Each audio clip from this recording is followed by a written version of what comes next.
this meeting of the Work and Pensions Select Committee and for a scoping meeting for us to listen to some ideas in order that we can design an inquiry on the adequacy of benefits which we're proposing as a committee to undertake over the next few months. We're delighted to welcome our first panel this morning, and I wonder if you could each tell us very briefly who you are, starting with Ryan Shorthouse. Hi there, I'm Ryan Shorthouse. I'm the director of Bright Blue. We are an independent centre-right think tank and have done a lot of work around welfare reform. Robert Joyce. I'm Robert Joyce, and I'm a deputy director at the Institute for Fiscal Studies. Thank you. Ian Porter. Good morning. Yep, I'm Ian Porter. I'm Senior Policy Advisor at the Joseph Rowntree Foundation, where I lead on our social security policy. Thank you. And joining us virtually, Peter Kelly. Morning, I'm Peter Kelly. I'm Director of the Poverty Alliance, which is the anti-poverty network in Scotland. Thank you all for being with us. Can I put the first question to you, just a fairly broad question? How do each of you think the adequacy of social security benefits should be assessed? Are there some principles you think should be applied in this area, and if so, what are they? And which benefits do you think our inquiry ought to focus on? Can I ask each of you to respond, starting with Ryan Shorthouse? Yeah, so I think there's various ways that you might assess accessibility, both on objective and subjective measures. So you might look at, for example, rates of poverty, and there are different ways of measuring poverty, relative, absolute. The Social Mobility Commission has a version as well. And I suppose the general trend over the past 10 to 15 years is one of not much change. The level of relative poverty has remained pretty stable. Absolute poverty seems to have fallen a bit on some measures, but destitution, JRF have a particular version of that. There's also measures like homelessness, rough sleeping, people going to food banks. That seems to have risen over the past decade. So all those, I think, could be signs of the welfare system not doing its job. I think there are subjective measures as well from both claimants and from the wider public. We've done a recent report looking at public attitudes to the adequacy of the system. What people say is that welfare, a majority of people across all different social groups and also political groups, so Conservative voters, Labour voters, Lib Dem voters, an overwhelming majority say the welfare system should be there to ensure that the basic cost of living is met and that the essentials are met. So people are believing that adequacy is linked to the cost of living and ensuring people can do that and meet the essentials. So I think that's probably a clear starting point for principles. Yeah, and sorry, what was the second part of your question? Whether there are any particular benefits you think we should focus the report on? Yeah, well, our latest report, Building Up, did focus on the whole of the benefit system, both at a national and local level, for working age adults.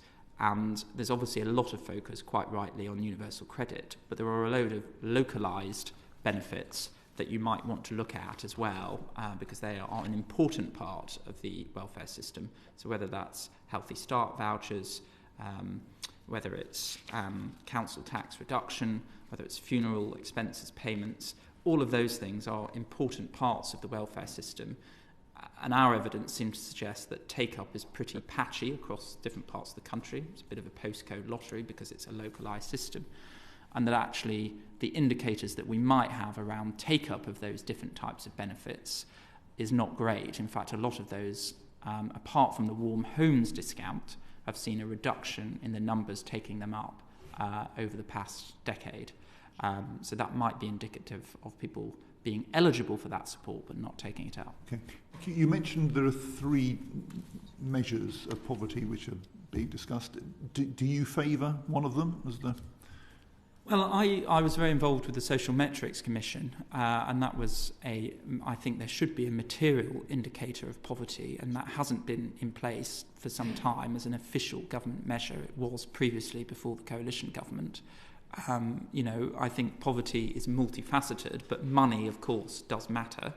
And I think the 60% of equivalised household income was a good measure. Anything below that being a measure of poverty, I think that's probably, internationally seen as the best sort of measure. But one of many, I would say. Thank you very much. Robert, Joyce. Yes, I suppose on the principles, first of all, of course, benefits can be seen to perform lots of different functions, and we want various different things from them. So I don't expect that it's probably sensible to try to somehow collapse everything down to a single simple formula that won't be contested and so on. But, so for example, there's a notion of adequacy, perhaps taken in its most literal sense of do people have enough to afford some kind of definition of the essentials, which is clearly an important part, but then we also think about lots of other things that may well point to benefits being higher than that level as well, for the most part, like what sort of, is it leaving people with intolerable degrees of risk if they're currently sitting on median earnings but might lose their job? Is it fair to those on low wages? Does it give people the right amount of cushion to wait for a good job rather than taking any job? All of these sort of things come into play. How can we limit perverse incentives as well? All of these things. But perhaps sticking with there are at least components of that, I think, where you can set out quite a clear framework or have a go. And I think that's a useful exercise in and of itself. So, for example, on the more kind of literalist, minimalist idea of adequacy, do people have enough to afford something like the essentials? I think Ryan's already mentioned an exercise that's looked a little bit at that with what the public think about what is essential. I know Ian will, I'm sure, say more about that from JRF's work. I think the thing about something like that is you're always going to be able to still quibble about any particular definition of essential, but having a framework there that you can engage with constructively is, I think, useful. I think probably useful for the sort of democratic process. We can argue about it, but it's there, it's transparent, and it's methodical. And I think having some element of that in laid out by policymakers would be really useful, because I really do think at the moment it's not a stretch to say that we pretty much know that there isn't a principle behind the rates at which benefits are set. And that's a strong statement, but I think follows pretty much directly from things that have happened. So, the government has made major changes to the real levels of benefits by freezing them in nominal terms for several years in advance. That is literally doing something where the outcome is random when you do it, because you don't know what inflation will be over the next 4 years. You don't know what earnings growth will be. Take any variable that you think is relevant for benchmarking benefits to. You don't know what it will be in 4 years' time. So if you make major changes to the system in that way, the outcome is random. So that seems to me to pretty much be directly saying there is no principle behind what's going on.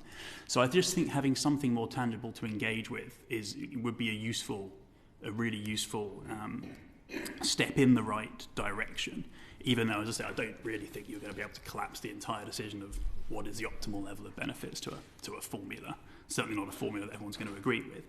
And just briefly on which benefits I think would be worthy of focus.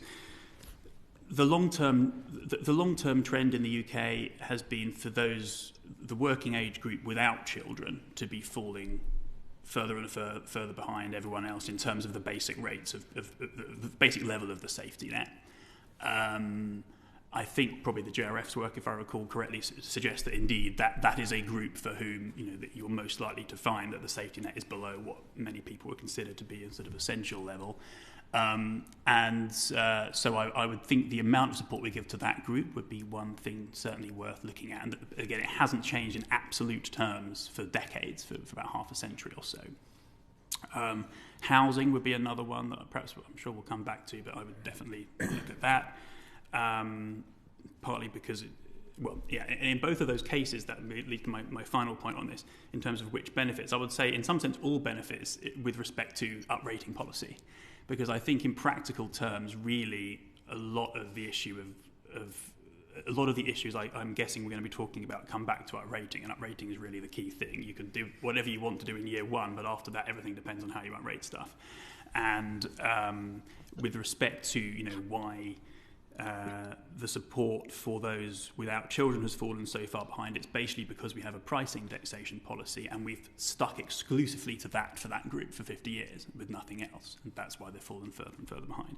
With housing, a lot of the issue is to do with uprating or the lack of uprating. So I think uprating in general should be a focus. Thank you. Ian Porter. Thanks. Yeah, I just want to pick up on what Robert said there about starting off that there is, there's obviously many different parts of the social security system, so you're not going to collapse down to one single objective, what every benefit should do, and there'll be a range of perspectives. Clearly there are different objectives for example, the pension system from working age means-tested safety net. But in recent research that JRF has done alongside Trussell Trust, who we're working very closely with at the moment, because we've both been very concerned, particularly about the basic means-tested safety net that should exist there for people when they face setbacks.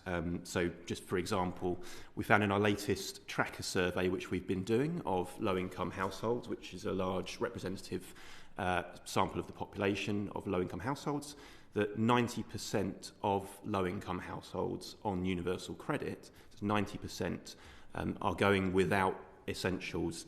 Things like food, things like a warm home, things like the ability to take showers or afford vital travel. So that says something in itself as a starting point, that something's gone very wrong with that basic element of the system. So yeah, there are a range of objectives that, and I agree, the government needs to set out clearly what it hopes to achieve, what the aim of different bits of the benefit system are. But in recent work we've done with the public as well, we've done a lot of public attitudes testing.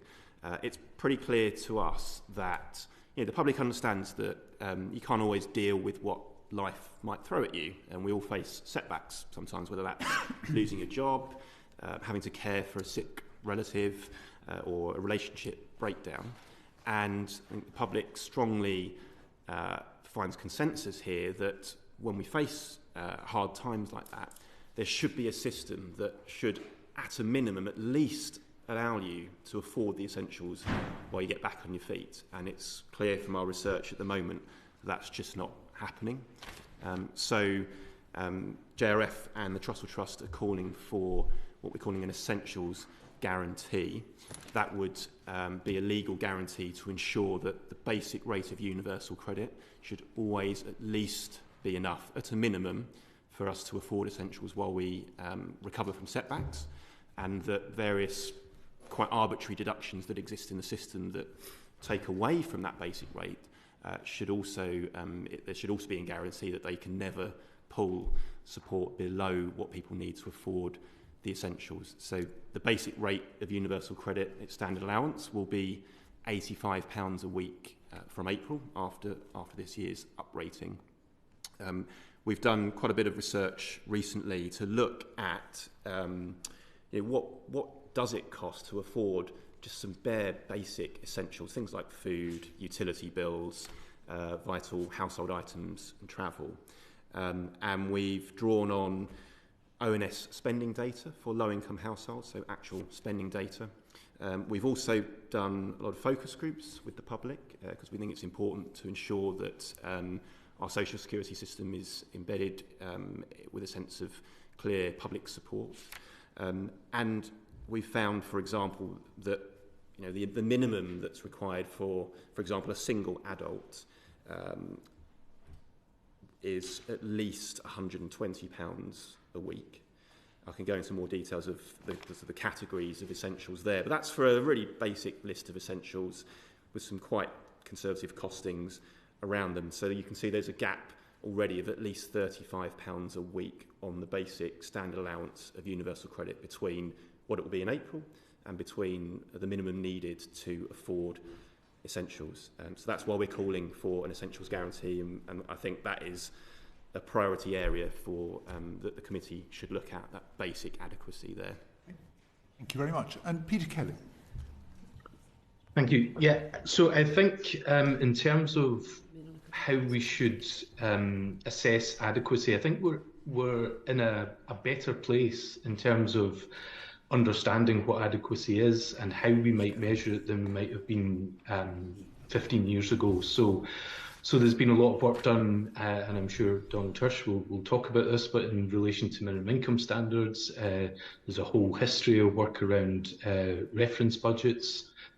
That's work that I think should be drawn on, and as Ryan has said earlier as well, there are different measures of poverty. We need to include those in our assessment of what adequacy is, which I think then, to think about the principles around adequacy, we're really going to what is the purpose of our social security system, which I think is something that's never been clearly articulated and has gone through various changes over the decades in the post-war period, but it's never, to my mind, really been firmly pinned down. So understanding what the purpose of our social security system is, and I'm sure we might touch on that a little bit later.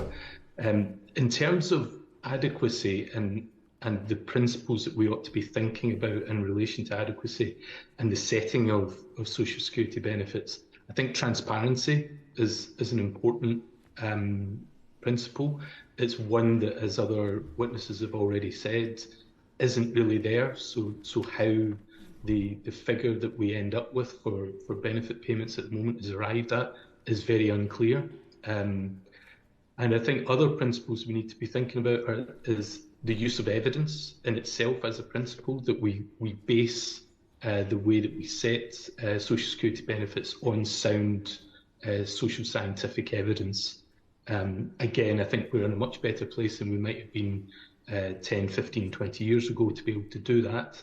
And then there's other principles around, I think, involvement. So listening to people who have experience of using the social security system and understanding of what adequacy means from that perspective, as well as drawing on broader data around the public's understanding of adequacy, I think is important.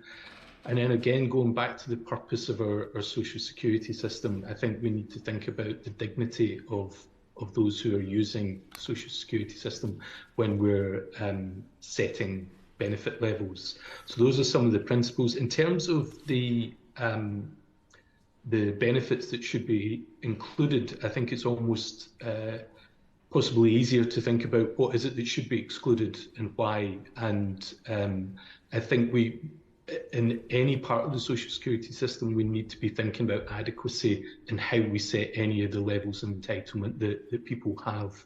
And so I think it's better to be inclusive in the inquiry about what benefits we would include. I would also say in particular, just to reflect on others have said about working age benefits, and particularly the levels for people without children, and also for younger people aged less than 25, what adequacy means there, I think is very important. And then we could also think about, the inquiry could look at particular issues around child maintenance, around carers allowance. The impact of deductions has already been mentioned, I think a really critical issue, as is the benefit cap and the impact that some of these measures have on the adequacy of benefits. And one final point in terms of the scope of the kind of benefits, I think we need to recognise that our social security system has changed with devolution. There is more scope for other parts of the UK to be delivering social security benefits. So a consideration of how adequacy is or is not considered in those contexts, I think, would also be useful. Thank you very much. Sir Desmond Swain wanted to raise a point. I just want to come back to Ian on the essentials guarantee, and I looked at the list of what should be considered in this, and they all struck me as very worthy essentials. But the difficulty I have is that when I visit a disproportionate number of people in straitened circumstances, they have a quite different perception of what is essential. And indeed, that places a disproportionate burden on their expenditure, reducing what we might think are worthy essentials. And so it begs the question, if we're going to go down the line of what is the basics requirement and how do we guarantee people get them, should we be including in the scope of this inquiry the means by which we might enforce choices upon them as to what we think they should properly have? That's a good question, particularly about the inherent variability in what people need. I mean, our social security system is complex, and that's because people's lives are complex. There are a range of circumstances that people face. Different people, because of their different circumstances in different parts of the country, will face different costs, etc. But we do have a national system of entitlement at the moment, and at the core of that is a core rate of universal credit, a core building block, the standard allowance, which at the moment is a single rate for a single adult and another rate for a couple. I think it's unjustified, really, that there are also lower rates for people under 25, because a young person under 25 who lives on their own has no lower costs and needs than other people. So part of what we're saying should be looked at should be the rates for young people, and they should be lifted up to the same rate for over 25s. But in terms of the variability, that's exactly why there will be a range of kind of figures for what people think are needed. But so in the work that we've done recently, we've found it really important to really get down and engage with the public, as well as universal credit claimants as well, who we've done focus groups with, and really see where is there very strong consensus that there is a minimum line here that no one thinks people should go without. And so, for example, some final national polling that we did on the levels that we've got found that 72% of the public agree with the essentials guarantee policy that we've put at the levels that we've said. So that £120 a week, for example, for a single adult. Should we, what I'm trying to get at is, should we, within the scope of this inquiry, be looking at how we ensure that they get those basic minimum guarantees beyond just giving them more money, because they might spend it on something else? I think it definitely should be within the scope of the inquiry that there are that the processes. So it's not just this inquiry should definitely be looking at going back to the points made about the objectives that government sets and the processes. That's really, really important, because we have come to a point in time where levels of benefits are essentially arbitrary, as Robert said quite eloquently. They're simply, levels right now are simply the sort of cumulative result of kind of 75 years of fairly arbitrary changes in rates, many years with freezes on rates, so they're not even keeping up with inflation. And the public, frankly, are completely baffled and surprised when we spoke to them and said, there's actually no basis for the rates. They're not even linked in any way to a minimum level that people should be able to afford. So I think the inquiry should certainly look at what processes you can put in place, and we'd suggest that there has to be some kind of independent process to anchor and embed in the system how to set those rates. Thank you. You've given us very interesting answers. We are a bit under the cosh on time now, however, so I need to move things along a bit. Selene Saxby is next. Thanks, Chair. Good morning. What other issues, in addition to the level of benefits, should we be looking at? For example, things like administrative issues like the 5-week wait. I don't know. Ryan, did you want to go first again? Yeah, thank you. So I think the latest report we did looked at adequacy, accessibility and fairness, and I think they're three key things that you should be exploring. Just quickly on Desmond's point, I think it is worth looking at conditional cash transfers, which have quite a good evidence base in Latin America and in other European countries. Obviously, most benefits are fungible, i.e. it's a direct cash transfer and then you spend it how you like. And of course, that's probably best because people have different needs, they're at different stages in their life cycle. But there are some benefits which are you have to spend it on a particular thing. So some of the localised benefits like Healthy Start vouchers, Sure Start maternity grants, you have to spend it on a particular thing. But there is some good evidence around conditional cash transfers. So, for example, school enrolment, you get a certain benefit if your child attends school, and that has led to positive results in terms of school enrolment. So I would advise the committee to look at that. In terms of the other issues around accessibility, as I said, there are a lot of localised benefits where the take-up does not seem to be high as it should be. And we looked at, for example, the Sure Start maternity grant, the Warm Homes discount, the Healthy Start vouchers, the council tax reduction, and funeral expenses payments. And the general trend, apart from Warm Homes discounts, is for those to have gone down in recent years. So I would look at that. And then I think the third thing to look at is fairness. And in the work that we did in this report, most people, when you ask them what's more important, that everybody gets a basic, or that people who have contributed more into the system get more out of it. It's quite a divided response. Most people lean towards getting the basics, but there are a good chunk of people who believe that fairness is linked to what you've put in, the efforts that you've put in, and reward should be linked to that.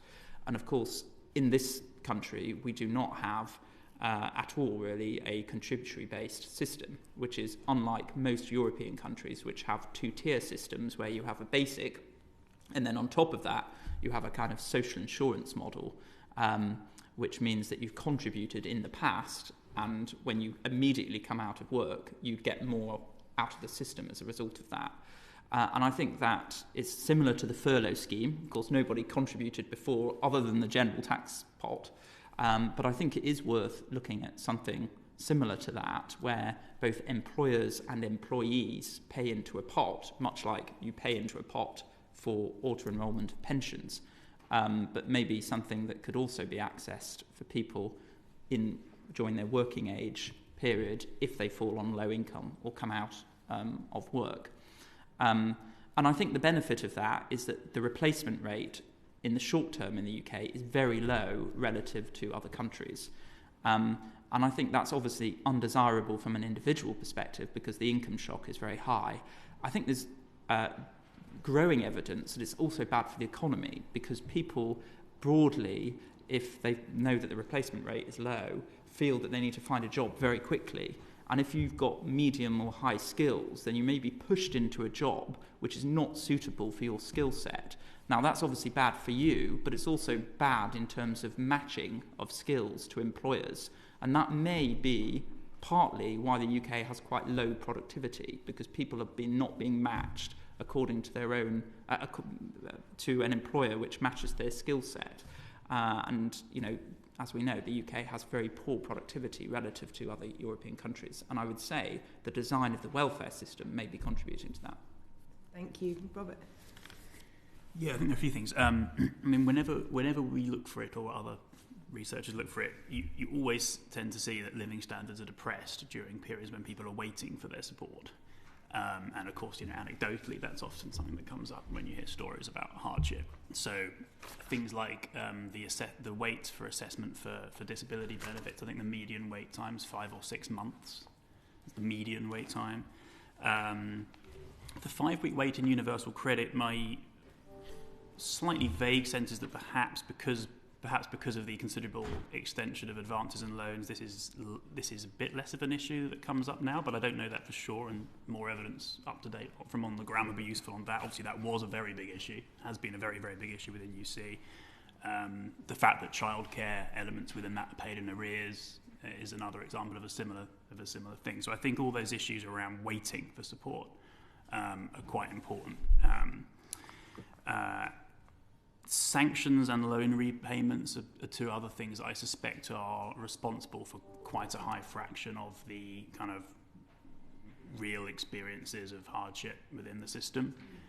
There are obviously many choices around how they operate, which can there are trade-offs there, but those choices are going to be relevant, I think, here around debt recovery and sanctions.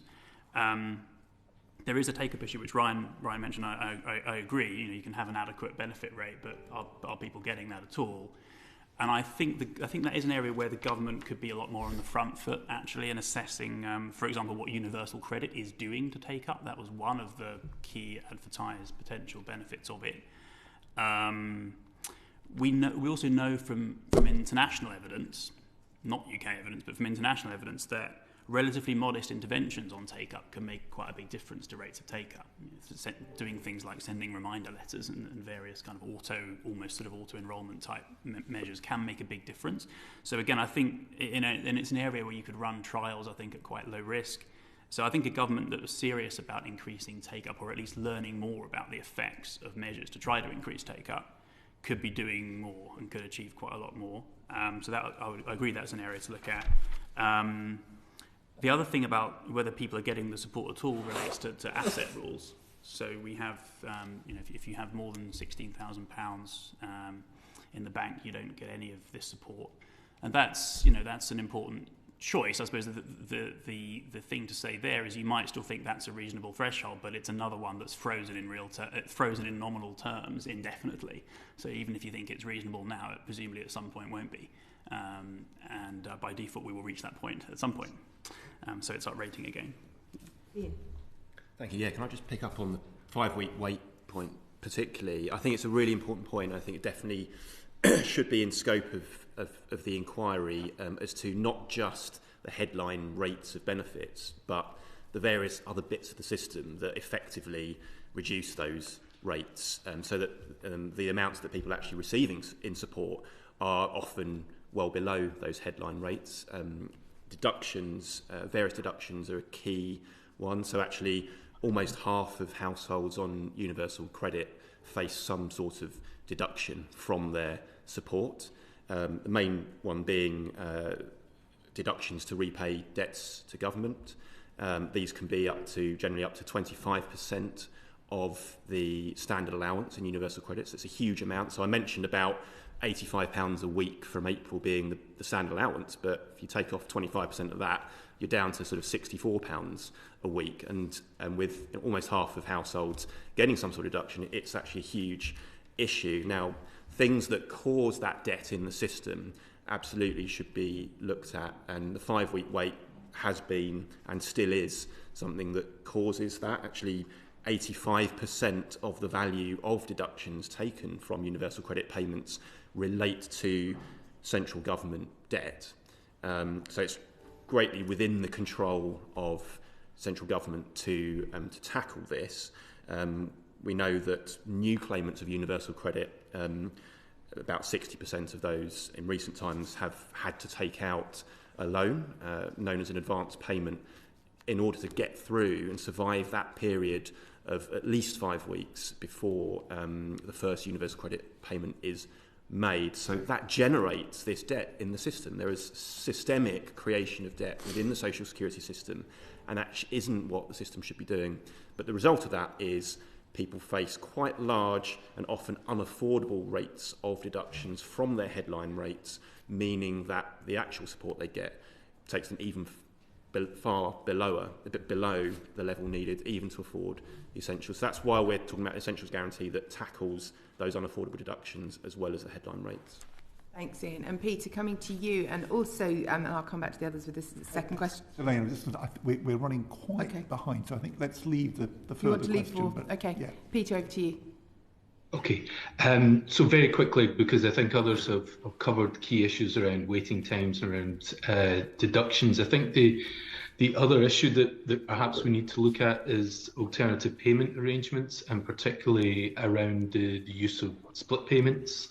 And that would lead into a question about broader equalities issues within the way that we administer social security system, and the differential impacts that the way that we run our system has on particularly on men and women. And I think the other issue is perhaps not quite an administrative one, but one I'll mention now in case I don't somewhere else, is around rurality and the regional dimension. So we know that the value of social security benefits are set for across the UK as a whole, but those are experienced very differently in different parts of the UK. So particularly in rural parts of the country. So I think a consideration of rurality would be really important as well. Thank you, Peter. Thanks, Thank Chair. you very much indeed. David Linden. Yeah, thank you very much. Sorry, could I just say we're running quite behind, so if we could have some succinct answers, I would be grateful. It would help. Thank you, Sir Stephen. Mr Joyce, I was struck by a comment made by one of your research economists, Tom Vernon, who said the Scottish Government has used devolved income tax and benefit policy to make the system more progressive. He goes on to say these changes imply big increases in income for poorer households with children. As we embark upon this inquiry, can you just elaborate a little bit further on what you see some of the benefits have been of the devolved social security policy and what this committee might look like going forward? Yeah, well, so they are making pretty substantial increases. They've just clearly made a distributional choice, which I guess was part of the point of devolution, to channel a lot more money towards low-income families with children in particular. And yeah, you can that has a meaningful impact on incomes, as Tom and other colleagues showed there. They're doing lots of other things as well, which I think could provide good opportunity for learning more widely. I mean, I hope that there are efforts to try to properly evaluate the impact of some of the changes they're making so we can learn more from them. But for example, they are doing some things along the lines of sort of take-up initiatives, trying to do things that make the claiming process easier. It would be fantastic if we could all learn from the effects that has. So I hope that opportunity isn't wasted. But yeah, I guess I'll keep it brief because I know what we say. Mr Shorthouse, do you have anything to add to the devolved system? Well, I'm not an expert on the area, but I do know, for example, that universal credit claimants in Scotland can claim more frequently than on the kind of monthly default, which is the case for the rest of the UK.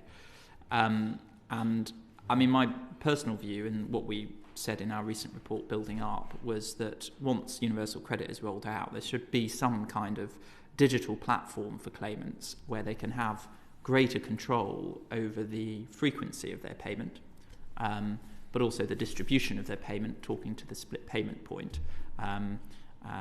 Obviously, in the legacy system, some of tax credits went to the main earner, some went to the main carer, and obviously from a particular point of view of gender equality and supporting female independence with finances, that choice in terms of both frequency and distribution, I think, would be quite good. I think another benefit of having a digital interface is around accessibility. As I said, the take-up of some localised benefits is quite low. If you can have a digital interface which signposts you and says you are eligible for this localised benefit, I think that would help with take-up as well. Mr Porter, do you have anything that you think we should be looking at in terms of devolution? Just quickly to note that I think on the point about there being principles in the system kind of embedded, I think we can learn. Scotland is an example where Social Security Act there does embed clearly some principles that they want from the system there. And for example, there's a duty to promote take up that's captured in there. So I think things like that can be learnt from. It's like, and finally, Mr Kelly, obviously you kind of follow the system in Scotland probably even closer. As we embark upon this inquiry, is there anything that you think we should be looking at in terms of what happens in Scotland, other international comparisons of systems as well? So I think the colleagues have made some of the points that I would have done, particularly around the principles that are embedded into the social security system in Scotland, and thinking about how those are actually realised in practice, I think is particularly important. The principle around making a contribution to reducing poverty, in particular, I think is an important principle. So a consideration of those, but I think there's also more recent developments around efforts and cross-party efforts to develop a minimum income guarantee in Scotland.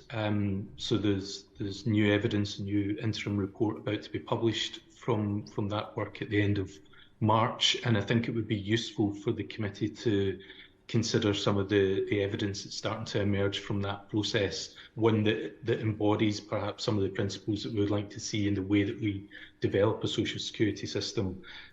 So I think that those would be two key areas, looking at how principles are applied in practice and looking at these new developments around minimum income guarantee. Thank you, Sir Stephen. Thank you very much. Nigel Mills. None of you are exactly revolutionaries here. I mean, I think what you're all basically saying is we should examine and maybe tinker with the existing system, but none of you are suggesting we should blow the whole thing up and start again. I mean, is that a fair summary? Yes, I mean, I would say that I'm more of an evolutionary than a revolutionary. But I mean, I think the route. I mean, I think I've said something that's slightly different, which is I think the route to a more popular and effective system is actually increase conditionality and increased contributory elements to it. It's not just about the income guarantee. So, I mean, I won't repeat the details of that, but I think that is slightly different. I mean, just on the minimum income guarantee, which I have some sympathies for, I would say that we should look at how the Low Pay Commission sets the rates for the wage floor, the minimum wage, which is a very transparent process. It's evidence-led, and it's highly respected. It obviously recommends to Parliament, and then Parliament accepts whether it takes those wage floors. I think something similar could be done for the setting of benefits to ensure there's a minimum income for different families, and the Social Security Advisory Committee could take up a beefed up role of basically doing that process and then recommending to Parliament what the benefit levels and increases should be. So you have a kind of expert-led, transparent process which mirrors what happened with the Low Pay Commission and the setting of the minimum wage, which has been very successful and has got cross-party support and is a very respected process. I think I probably agree with you that we have a slightly strange rating debate in February when we're told that the decision had to be implemented the previous November to make the computer systems cope. So we can't really change in Parliament what's already been programmed into the computer system because there'd be no time to change it before April. I mean, that is largely a pointless system, I suppose. So I think what you're advocating is the Secretary of State's judgment on up rating should be a transparent and public one of how he's got to the numbers he's proposing, basically. I think that's roughly what you're advocating. Yeah, no, I think that's right. I mean, on the computer says no point, I mean, I would say on that that's sometimes used as an argument against certain policies. But then, for example, during COVID, the government was able to very quickly and successfully implement the £20 uplift. So I'm not necessarily sure that argument is consistent around the computer system. Which legacy benefit we're on, but Ian, you wanted to... Yeah, just to respond, I'm probably not full-blown revolutionary, but I think what we're proposing with the Essentials Guarantee would be a major kind of new direction. It would embed for the first time a properly protected minimum level of support that's actually linked to need, linked to the cost at least of essentials. And as I said before, that's something that we've never had in this system. The rates have been essentially set pretty arbitrarily. And I think looking back to kind of what happened with pensions sort of in the early 2000s, we had the Turner Commission, the Pensions Commission, which kind of found and garnered a new kind of cross-party and cross-societal consensus, really, an agreement that the pension system has got too complex and too inadequate, and we had far too many pensioners in poverty. But the Turner Commission kind of found consensus and really set a new path for pensions policy that over the next kind of 20 years or so has seen all parties build on. So relinking, as an example, the adequacy of the basic state pension to earnings, as well as broader reforms with private pensions and workplace pensions. And I think we need something like that. We need a kind of Turner moment for working age means-tested benefits. And I think that is quite revolutionary in a British sense. It would be a big change. I think there's a big call for it now. I'm seeing gathering consensus on that, and I think the public would very much support it. Just as a final question, we heard in Massachusetts last week about a top-up payment that people pay on their benefits that get them a much more generous level of benefit if they fall out of work for a defined period. I mean, I think, Ryan, is that roughly what you were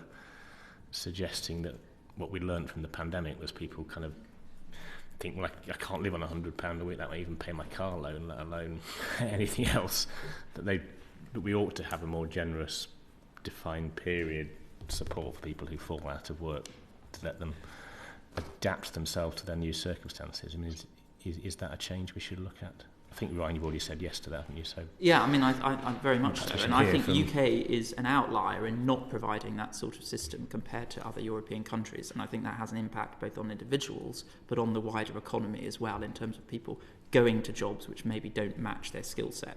Does the whole panel think that's a priority of something that we ought to look at, or is that a kind of second-order change? I agree that there is a strong case for that, and Nick Tibbins, who's on the second panel here, has written about really nicely about some of the possible things you could do along those lines. It'd be worth talking about that, perhaps. Yeah, I mean, and I think that would be, you could do things there that would change the system quite a bit. I mean, I'm not someone on the revolutionary point. I find it quite hard to get super excited. Having just been through 10 years of upheaval with universal credit, upheaval for claimants, bandwidth for DWP, I find it hard to get excited about spending the next 20 years trying to turn our welfare system into something that looks like Germany or something like that. I'm not sure that's particularly helpful, but yeah, I do think you could make our system do things that it does very little of, like providing some degree of insurance to people on somewhat, not the lowest levels of earnings, but still modest earnings, which would have potentially many wider benefits of the kind that Ryan's been talking about. I think that is one direction that's worth looking at. Thank you very much indeed. Steve McCabe. Thank you. I think this question I really want to direct to Robert. The benefits and tax credits report that the IFS produced, I think this February, says that the system's become increasingly skewed towards pensioners and families with children.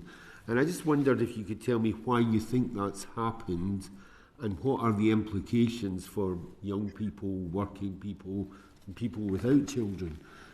Yeah, and to be clear, that's the sort of long-run trend. I mean, it always depends when you start the clock. So if you start the clock in 2010, it's a bit different in that families with children have experienced disproportionate cuts over that period. But yes, the long-run trend absolutely is an increasing kind of profiling of support towards pensioners and within the working age system towards those with children. I mean, what's essentially happened there in mechanical terms is that we have a long-term default policy of price indexing everything. That's the baseline. And for those without children, that's all we've done. That's basically what's happened. And whereas for those with children, it's been mostly episodic. There have been particular periods where we've really expanded support for those with children, in particular the late 90s and early 2000s, and that was pretty clearly tied to objectives at the time around child poverty. So I think that's kind of quite easy to understand in some sense the history of how that's happened. But it's really, I think it's the baseline of price indexation, even over huge periods of time, which means you end up with, with first of all, for those without children, the sort of replacement rates in terms of what the benefit system will replace if you fall out of work that are extremely low in international context. There's no question about that, and that are well behind those that other sorts of families have. And I think it's quite interesting. It does raise the question as to whether price indexation indefinitely is really a sustainable thing. I mean, my personal view is it's probably not. And I think it's interesting that, for those sorts of families, those without children who just get the kind of basic rates, that is, I think, the sort of family that if you take the sort of JRF work at face value is most likely to not have enough to cover the essential, to what cover people view to be essential. I wonder whether if you ran the same exercise back in 1975 asking people what was essential then, you might have found they were closer to being covered even though the real value was the same. And that's because we do move on as a society over long, long periods. And I think that does raise questions about price indexation indefinitely. Okay, thank you. Thank you very much indeed. Vaughan Bailey wanted to raise a point. It was related to Selene's, but because we were running out of time at the point. I'm really interested in the computer says no issues in the universal credit system already, and we come up against some really daft things. You mentioned sort of the upfront payments with childcare, which is gender barrier. We've also got a really weird interaction between child maintenance and universal credit in terms of collection for paying parents. So we're not going to have time today, but if you do have anything already within your wealth of expertise and reports that you've done, which is basically lists of things that we should look at, which are daft in terms of making the actual system work, but also penalising claimants, I would really be interested to see that. And then just separately, just going through the questions, and I was thinking about this last night, I want to just say out loud, and I've said this before on the committee, I am surprised how often the welfare system is now coming up on doorsteps, and it is coming up quite a bit with employers, and the discussion is that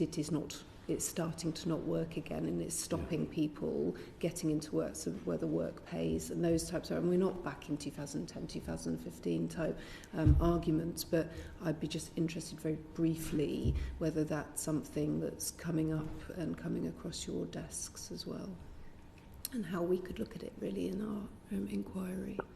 So shall we come to Peter, because I'm conscious that we haven't heard from you for a minute. Thank you. And on the last point about the interaction between the social security system and the labour market, I think is a critical issue. I'm not convinced that at the moment the issue is the entitlements that people have through the social security system that are causing the disruption in the labour market and the shortages in terms of staff in the labour market. In our work around the real living wage and our engagement with employers on the living wage, they don't tend to talk to us about those problems in relation to recruitment, where social security is seen as a barrier. So I think generally the issue of the interaction between labour market and social security is absolutely one that we do need to consider, and particularly in the light of the progress I think that's been made in terms of taper rates in recent years. So I think that is an important issue we don't want to lose sight of.